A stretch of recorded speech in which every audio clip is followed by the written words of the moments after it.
అదనంగా ఈ ఫార్ములా ఈ ట్రాక్ రోడ్ రేస్ అయితే ట్రాక్ తయారు చేశారో అక్కడ ఐమాక్స్ ముందు ఉన్న పార్కింగ్ స్థలంలో కూడా అక్కడ కూడా వాహనాల్ని పెట్టి ప్రజలకు ఎటువంటి ఇబ్బంది లేకుండా ట్రాఫిక్ మొత్తం కూడా సజావుగా నడిచే విధంగా చర్యలు తీసుకున్నాం. అన్ని ఫ్లైఓవర్స్ కూడా ఓపెన్ చేశాము. అన్ని జంక్షన్స్లో కూడా ట్రాఫిక్ నడుస్తూ ఉంది. ఇప్పుడు ఆలస్యంగా వచ్చే విగ్రహాలు ఏవైతే ఉన్నాయో అవి ట్రాఫిక్తో సహా అవి రావాల్సిందే. ఎటువంటి ఆటంకం ప్రజలకు ఉండకుండా మేము అన్ని చర్యలు తీసుకున్నాం. మీరు మొత్తం ప్రక్రియ గమనిస్తే దాదాపు సౌత్ జోన్ విగ్రహాలు రాత్రి 10:30కు పూర్తయింది. ప్రణాళిక ప్రకారం హైదరాబాద్ గణేష్ ఉదయం 6:30కు బయలుదేరి మధ్యాహ్నము 1:30 ప్రాంతంలో అది నిమజ్జన కార్యక్రమం దాన్ని పూర్తయింది. దీనికి హైదరాబాద్ కమిటీ సభ్యులకు, ఆర్గనైజింగ్ కమిటీ వారికి అందరికీ నా హృదయపూర్వక ధన్యవాదాలు తెలియజేస్తున్నాను. వారు ఏ విధంగా అయితే కోఆపరేట్ చేశారో వారికి మా కృతజ్ఞతలు మా సిటీ పోలీస్ తరఫున మేము ప్రభుత్వం తరఫున మేము తెలియజేస్తున్నాం. ఆ సందర్భంలో సెంట్రల్ చెందిన officers, traffic, law and order task force వాళ్ళందరూ కూడా ఎంతో కృషి చేసి అది కరెక్ట్ సమయానికి నిమజ్జనమయ్యే విధంగా చర్యలు తీసుకున్నారు. దాని తర్వాత ప్రణాళిక ప్రకారం సౌత్ జోన్లో నిమజ్జన కార్యక్రమంలో పాల్గొన్న మండప నిర్వాహకులు ఛత్రినాక, సంతోష్ నగర్, మాదన్నపేట్ ఆ ప్రాంతానికి చెందిన నిర్వాహకులు ముందుకొచ్చారు. వారి విగ్రహాల్ని తొందరగా తరలించారు. అందుకే రాత్రి 10:30 ప్రాంతంలో నయాపూల్ దాటింది లాస్ట్ విగ్రహం సౌత్ జోన్ నుండి. కానీ ఈ ఆలస్యం ఏదైతే మీరు చూస్తున్నారో ఈ జోన్లో కొన్ని ప్రాంతాల్లో సౌత్ వెస్ట్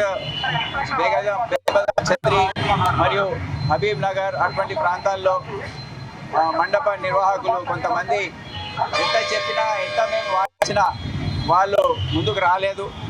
వారిని ఇంకా మేము పర్సువేట్ చేసే అవసరం ఉంది. వారితో మళ్ళీ మాట్లాడతాం. ఎందుకంటే వాళ్ళందరూ అర్థం చేసుకోవాలి. నిన్నటి రోజు ప్రత్యేకంగా ప్రభుత్వం నిమజ్జన కార్యక్రమం కోసం కేటాయించింది. ఆ రోజు ఒక సెలవు ప్రకటించింది. ఆ సెలవుని మనం పాటించి ఈ నిమజ్జన కార్యక్రమం పూర్తి చేసుకుంటే ప్రజలకు ఎటువంటి ఆటంకం ఉండదు. కానీ ఈ విధంగా వచ్చే రోజు అంటే ఈరోజు వర్కింగ్ డే, అందరు కూడా ప్రజలు బయటకు వస్తున్నారు. కానీ ఆ సమయంలో మీరు రాత్రి 12 గంటలకు 2 గంటలకు బయలుదేరి ఇష్టం వచ్చినట్టు వ్యవహరిస్తే ఇదే విధంగా పరిణామాలు ఉంటాయని వాళ్ళందరూ అర్థం చేసుకోవాలి. అందుకే మళ్ళీ విజ్ఞప్తి చేస్తున్నాను. వచ్చే సంవత్సరం అయినా వారు ఈ మొత్తము ప్రక్రియని అర్థం చేసుకొని పోలీసు మరియు జిహెచ్ఎంసీ అందరితో సహకారం అందిస్తే చాలా బాగుంటుందని వారికి తెలియజేస్తున్నాను.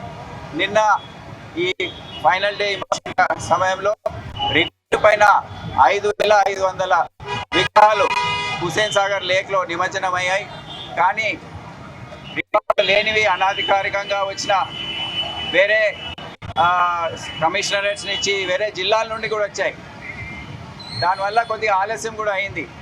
దాదాపు మనం లెక్క పెట్టుకుంటే ఒక 15,000 విగ్రహాలు నిమజ్జనం అయినట్టు మనం భావించవచ్చు. ఆలస్యం కూడా ఆ విగ్రహాల వల్ల కూడా జరిగింది.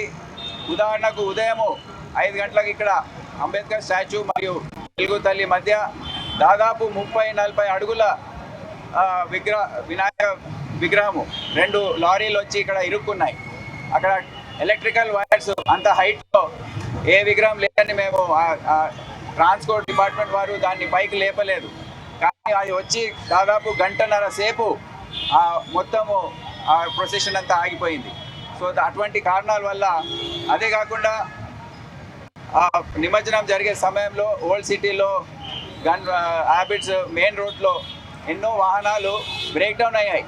అంటే వాహనాల కండిషన్ మంచిగా లేకపోవడం, ఏవైతే టస్కర్లు కానివ్వండి, డీసీఎంలు, లారీలు ఏవైతే మీరు రెంట్ పైకి తెచ్చుకుంటున్నారో అవన్నీ కూడా మంచి కండిషన్లో ఉండకపోవడం, ఆర్టీఏ వాళ్ళు ఎంత చెప్పినా నివారించినా వారు తీసుకోవడం, ఇదంతా ఈ అన్ని కారణాల వల్ల ఊరేగింపులో కొద్దిగా ఆలస్యం అయిందని, దాదాపు 4-5 గంటల ఆలస్యం దీనివల్ల అయిందని మీకు తెలియజేస్తున్నాను. ఎందుకంటే దాదాపు ఇదంతా సరిగ్గా సజావుగా జరిగితే ఉదయం 7-8 గంటలకు ఇది అంతా ముగించే పరిస్థితి ఉండేది. అయినా ఈ సందర్భంగా నేను మా అధికారులందరికీ, పోలీస్ ఆఫీసర్స్, సిటీ పోలీస్ చెందిన ఆఫీసర్స్, అదే కాకుండా బయట నుంచి వచ్చిన ఆఫీసర్స్, సిబ్బంది, వారందరికీ చేతులు ఎత్తి నేను నమస్కరిస్తున్నాను. ఎందుకంటే దాదాపు 40 గంటల పాటు వీరందరూ కష్టపడి పని చేశారు. నిద్ర లేకుండా రాత్రంతా కష్టపడితే కానీ ఈ పరిస్థితి చూడట్లేదు. ఇదే కాకుండా జిహెచ్ఎంసి, హెచ్ఎండిఏ, మరి ఇతర డిపార్ట్మెంట్, ట్రాన్స్కో, ఆర్టీఏ అందరు కూడా వార్ రూమ్లో కూర్చొని రాత్రంతా ఒక మారు కూడా 3-4 షిఫ్ట్స్లో పనిచేస్తున్నారు. వారందరూ కూర్చొని అన్నీ ఎక్కడైతే కరెంట్, ఎలక్ట్రిసిటీ పోతుందో లేకపోతే వెహికల్ బ్రేక్ డౌన్ అవుతుందో వారు ఇమీడియట్గా తక్షణమే స్పందించి ముందుకు వచ్చి చర్యలు తీసుకున్నారు. దానివల్ల కొద్దిగా అంతా మాకు సహకరించినట్టు అయింది. ఈ సందర్భంగా వేరే డిపార్ట్మెంట్ అధికారులందరికీ కూడా మా నమస్కారాలు తెలియజేస్తున్నాను, కృతజ్ఞత తెలియజేస్తున్నాను. ప్రభుత్వ పరంగా ఆర్థికంగా కానివ్వండి అన్ని రకాలుగా సహకరించినందుకు ప్రభుత్వం కూడా మేము తెలియజేస్తున్నాం. ఇంకేమైనా మీరు అడగదలుచుకుంటే మీరు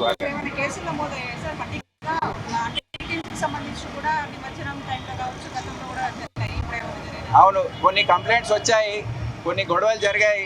ఇక చిక్కడపల్లి ఈ జోన్లో 1-2 గొడవలు జరిగాయి. కానీ ఆడపిల్లలు, ఆడవాళ్ళకి సంబంధించిన కేసులు ఏం లేవు. అంటే మాకు ఈరోజు తెలుస్తాయి, షీ టీమ్స్ రికార్డింగ్స్ కానివ్వండి, ఏదన్నా కంప్లైంట్స్ ఉంటే ఈరోజు తెలుస్తాయి. కానీ గత సంవత్సరం పోల్చుకుంటే ఆ కేసెస్ తక్కువ ఉన్నాయి. కానీ తాగి గొడవ పడే కేసులు కొన్ని మాకు వచ్చాయి. అవి మేము ఇమీడియట్ తక్షణం యాక్షన్ తీసుకొని దాన్ని రిజాల్వ్ చేశాం.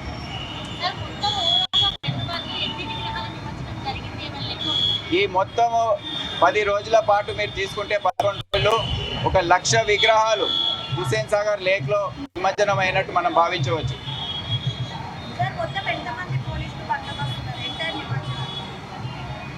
ఈ first phase and second phase కలిపి 25,000 మంది పోలీస్ ఆఫీసర్స్ మరియు సిబ్బంది ఈ డ్యూటీలో ఉన్నారు. 15,000 మంది సిటీ పోలీస్ చెందినవారు, 10,000 మంది ఇతర జిల్లాల నుంచి వచ్చిన వారు, వారందరూ కూడా ఈ బందోబస్తులో వారు పాల్గొన్నారు.